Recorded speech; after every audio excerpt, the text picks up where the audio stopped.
바울은 복음을 부끄러워하지 아니하고 복음은 모든 믿는 자에게 구원을 가져다 줄 뿐만 아니라 우리를 구원하는 하나님의 능력이 된다고 바울은 말합니다.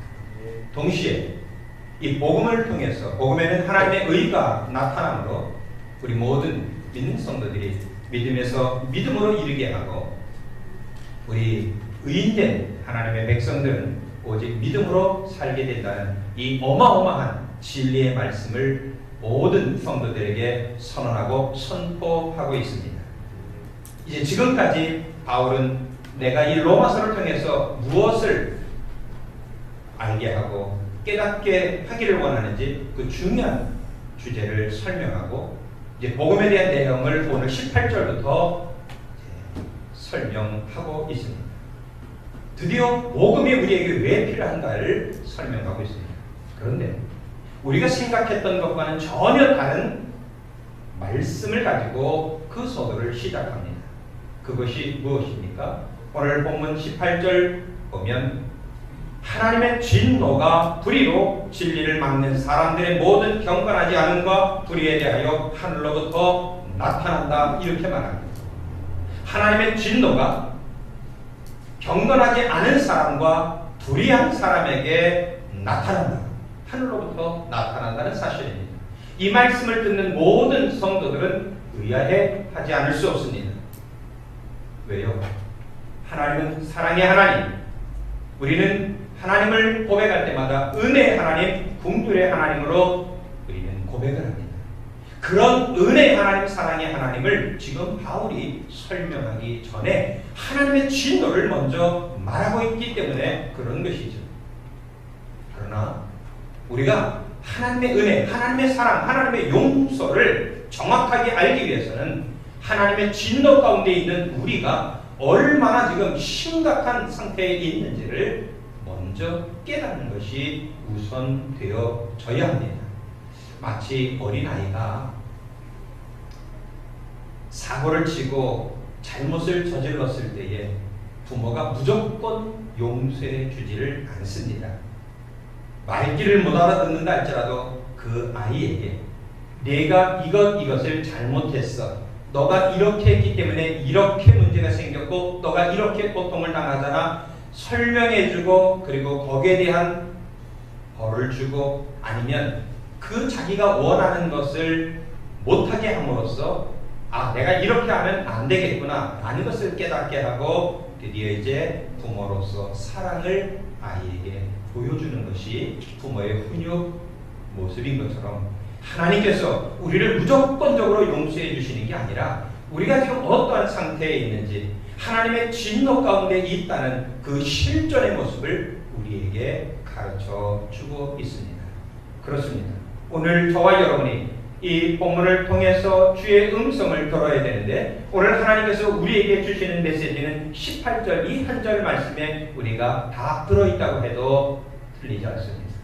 그러므로 오늘 18절에 있는 말씀을 통해서 우리가 어떻게 하나님의 진노 가운데 있게 되었는지를 우리가 볼 필요가 있습니다. 자, 하나님의 진노가 어디에 내려옵니까? 불의에 내려옵니다. 하나님의 의가 하늘로부터 나타나는 것처럼 하나님의 심판, 하나님의 진노도 불의에 임하고 죄 가운데 임하게 된다는 것을 오늘 바울은 우리에게 선언하고 있습니다. 그렇다면 오늘 그 하나님의 진노가 임하는 이 죄의 모습이 무엇인가? 죄는 어떤 것이 죄인가를 우리가 살펴볼 필요가 있습니다. 우리는 17절 지난주에 복음에는 하나님의 의가 나타났다라고 하는 말씀을 들었습니다. 하나님의 의가 있습니다. 그것을 우리는 의라고 말합니다. 근데 이 의가 아닌 것, 그것은 불의가 되는 것이죠. 한마디로 말하면 죄가 뭐냐? 하나님의 의가 아닌 것이 죄고 하나님의 의가 아닌 것이 불의입니다. 당시 이 말씀을 들었고 또 접하는 모든 이 고대 근동의 사람들에게는 죄가 무엇인가에 대해서 이렇게 알고 있었습니다. 여러분 잘 아는 대로 그 고대 철학자 소크라테스가 유명한 말을 했죠. 뭐라고 합니까? 내 자신을 알라. 그게 그렇게 유명한 말이거든요. 왜 이것이 이렇게 유명하냐면 죄가 뭐냐? 무지가 죄라는 거예요. 알지 못하는 게 큰 죄라는 거죠. 그래서 우리는 제일 먼저 알아야 될 게 뭐냐? 내 자신을 아는 거다. 내 자신을 모르는 거 그게 큰 죄다. 이렇게 이야기를 해요. 그래서 소크라테스가 말하는 것이 죄가 뭐냐? 무지가 죄라는 거죠. 또 당시 헬라의 문학가들이 말하는 죄가 있습니다. 그것은 교만입니다. 내가 교만하게 될 때에 그것이 죄라고 말합니다. 그런가 하면 헬라 철학가들이 죄가 뭐냐? 지난번에 잠깐 언급한 적이 있습니다만은 우리 영혼이 자유롭고 영혼은 선한데 이 영혼이 어디에 갇혀 있습니까? 물질 세계에 갇혀 있고 우리 몸 안에 갇혀 있죠. 그러니까 우리의 영혼이 가장 선하고 아름다운 것이 이 물질 세계에 갇혀 있고 우리 몸 안에 계속 갇혀 있는 것, 이것이 죄라는 거죠. 그래서 그들에게 있어서는 이 몸에서 벗어나는 것, 자유함을 얻는 것, 그것이 죄에서 벗어나는 길이라고 생각했어요. 이게 당시 사람들이 생각하는 죄의 모습입니다. 그렇다면 성경에서 말하는 죄는 뭘까? 하말티아라는 이 죄라는 단어는 관역에서 벗어났다, 목표에서 벗어났다, 이런 의미를 가지고 있습니다. 그러니까 하나님이 말씀하시는 죄와 사람들이 생각하는 죄는 많은 부분에 있어서 차이가 있습니다. 먼저 우리들이 생각하는 죄를 좀 살펴보고 하나님의 죄를 살펴보도록 하겠습니다. 여러분, 우리가 죄라고 말하는 것이 과연 무엇일까요? 이 죄는요, 몇 가지의 관계성 속에서 나타나는 모습들을 우리가 죄라고 말합니다. 먼저는 인격적인 그런 관계성이 있어야 돼요. 내가 길을 가다가 아무데나 방뇨를 한다. 그럼 우리는 경범죄로 우리는 잡혀가게 되고 우리는 범칙금을 내게 되겠죠. 그런데 만약에 애완견이 그랬다. 그러면 그냥 그러려니 하고 말지. 그는 인간이 아니기 때문에, 인격적인 존재가 아니기 때문에 죄인이라고 말하지 않는 것입니다. 자, 개를 죄, 견 이렇게 말하지 않잖아요. 그 개는 개의 습성대로 길을 가다가 그냥 오줌을 누는 거죠. 우리 어린아이가 아주 어리면 죄를 크게 졌다고 할지라도 죄로 여기지 않습니다. 대신에 그의 부모가 책임을 지는 거예요. 왜요? 이 아이는 너무 어리기 때문에 죄를 물을 수 없다는 거죠. 아직 인격적으로 성장하지 않았다는 거죠. 금치산자 같은 경우 내가 스스로 판단하고 생각할 능력이 없는 사람은 큰 죄를 저질렀다 할지라도 우리는 죄인이라고, 그리고 죄의 범죄에 속하지 않습니다. 그냥 다 용서해 주는 거죠. 그래서 우리 사람이 말하는 죄라는 것은 인격적인 관계로 이게 죄가 되느냐 죄가 안 되느냐 이렇게 나눌 수 있습니다. 또 한 가지 관계성이 있는데 그게 뭐냐면 다른 사람들과의 관계성입니다. 내가 무인도에서 나 혼자 살잖아요. 그러면 벌거벗고 살든지 아니면 땅을 파서 뒤집어 엎든 뭐 불을 지르든 아무런 문제가 되지 않습니다. 그런데 내가 지금 다른 사람들과 살면서 남의 땅을 파거나 남의 대문을 부수거나 불을 지르거나 그러면 어떻게 돼요? 바로 우리는 죄인이 되고 마는 것이죠. 다른 사람과의 관계성 속에서 죄가 되는 것이죠. 또 하나는 법적인 테두리 안에서 그것을 허용하는지 하지 않느냐에 따라서 이게 죄냐 죄가 아니냐 이렇게 말할 수 있습니다. 좀 말씀드리기 송구스럽지만 제가 초등학교 다닐 때 좀 험악한 학교를 다녔어요. 그래서 학교 끝나고 나면 한 게 뭐냐면 이쪽 동네 신덕천과 그 다음에 부흥천하고 싸우는 거예요. 그 맨날 하는 게 뭐냐면 이제 그 속에 들어가가지고 싸우는 연습을 하는 거예요. 그럼 이제 10대 10이다. 그럼 10명 싸우잖아요. 그 어린 나이에. 그러면 배우는 게 뭐냐면, 야, 이게 먼저 제압을 해야 우리가 이기는 거야. 여러분, 어떻게 해야 먼저 제압을 하고 이길 수 있습니까? 여러분 잘 모르시죠? 근데 제가 어렸을 때 배운 게 뭐냐면, 동시에 이 오른발로 상대방의 이 두 다리를 빠르게 칩니다. 유도하듯이. 그러면 넘어지죠.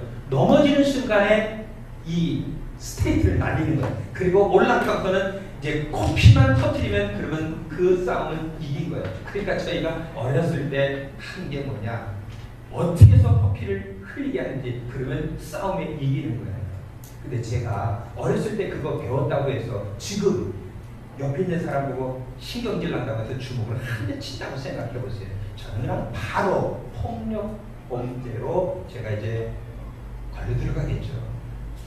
이건 분명히 죄입니다. 그런데 이런 게 있습니다. 팬티만 입고 글러브를 끼고 사각 링에 들어가서 때립니다. 이때는 내가 범죄자가 됩니까? 안 됩니까? 안 되는 거예요. 왜요? 그것은 권투 경기이기 때문에 그렇습니다. 똑같은 행동입니다. 내가 주먹으로 한 대 때리면 그건 죄가 되지만 권투 경기 안에서는 그건 죄가 되지 않습니다. 오히려 내가 한 번에 그 사람을 넘어뜨리면 오히려 챔피언이라고 해서 나에게 상금도 주고 상패도 주기 마련이죠. 이게 합법적이냐 그렇지 않느냐, 이 사회적으로 그것을 이렇게 서로 합의하에 죄가 되기도 하고 죄가 안 되기도 하는 거예요. 그러니까 이 죄라는 것이 이렇게 보면 죄가 되고 저렇게 보면 죄가 안 되는 것이 우리 인간의 죄의 모습인 거죠. 그런가 하면 우리 한국의 상황은 유교적인 상황이고 그런 우리가 교육을 받았기 때문에 저 어렸을 때만 해도 부모님이 때리면 그건 지극히 맞아야 되고 부모님이 훈계하기 위해서 우리를 매를 내는 것 그건 당연한 줄 알았고 선생님에게 매맞는 것 지극히 당연했습니다. 그게 교육의 방법이라고 생각이 되어졌죠. 근데 지금 그렇게 하면 큰일 나죠. 부모라고 해도 자기 자식을 마음대로 때릴 수 없습니다. 선생님이라고 해서 학생들을 마음대로 때릴 수 없습니다. 만약에 지금 그렇게 한다면 그냥 바로 범죄자가 되고 마는 것이죠. 제가 어렸을 때 교회 가기 위해서 늘 부탁하는 게 있어요. 제게 너 집에서 잘 지켜 있어. 그럼 엄마가 예배드리고 올 때. 그리고 그러면 저 혼자 이제 동생들 돌아보면서 집에 이렇게 잘 있었어요. 근데 지금 영국이나 미국 같은 데서 어린 아이들을 집에다 두고 교회 부모가 갔다. 그러면 그 부모님은 큰일 나는 거예요. 어린 아이들을 그런 내버려뒀다고 해서 부모의 자격이 없다고 해서 큰일 납니다. 만약에 이게 삼진 아웃제가 되면 그러면 아예 자식이라고 해도 그것을 뺏어가요. 그러니까 우리나라에서는 아무런 문제가 되지 않은데 이 미국이나 영국 같은 데서는 이게 큰 문제가 되는 거죠. 이렇게 아까도 말씀드렸지만 우리 인간의 죄라고 하는 것은 객관적이지 않습니다. 상당히 주관적입니다. 그렇다면 이것이 우리 사람들이 말하는 죄라고 할 때에 하나님이 말씀하시는 죄는 어떨까? 그것은 하나님의 의가 아니면 모두가 다 죄가 되는 것입니다. 자, 이것이 오늘 성경에서 말하는 불이라고 하는 것입니다. 분명히 두 가지 때문에 하나님의 진노가 우리 가운데 임하게 됩니다. 자, 한번 8절 말씀 다시 한번 읽겠습니다. 시작. 하나님의 진노가 불의로 진리를 막는 사람들의 모든 경건하지 않음과 불의에 대하여 하늘로부터 나타나니. 모든 경건하지 않은 것 때문에 우리가 진노를 당하고요. 하나님의 진노를 받고 불의함 때문에 우리가 진노를 받는 것입니다.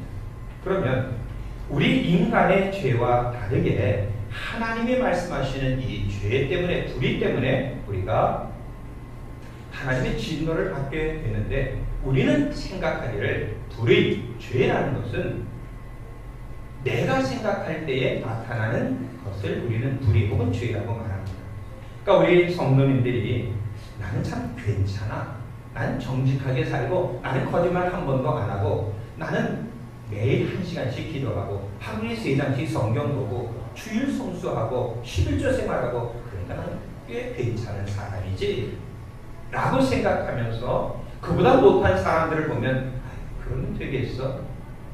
당신은 믿음이 없구만. 이렇게 그를 자꾸 판단하게 될 때에 이것은 매우 심각한 문제가 되는 것입니다. 여러분 우리가 신약성경 보면 예수님의 책망을 제일 많이 받은 사람이 누구입니까?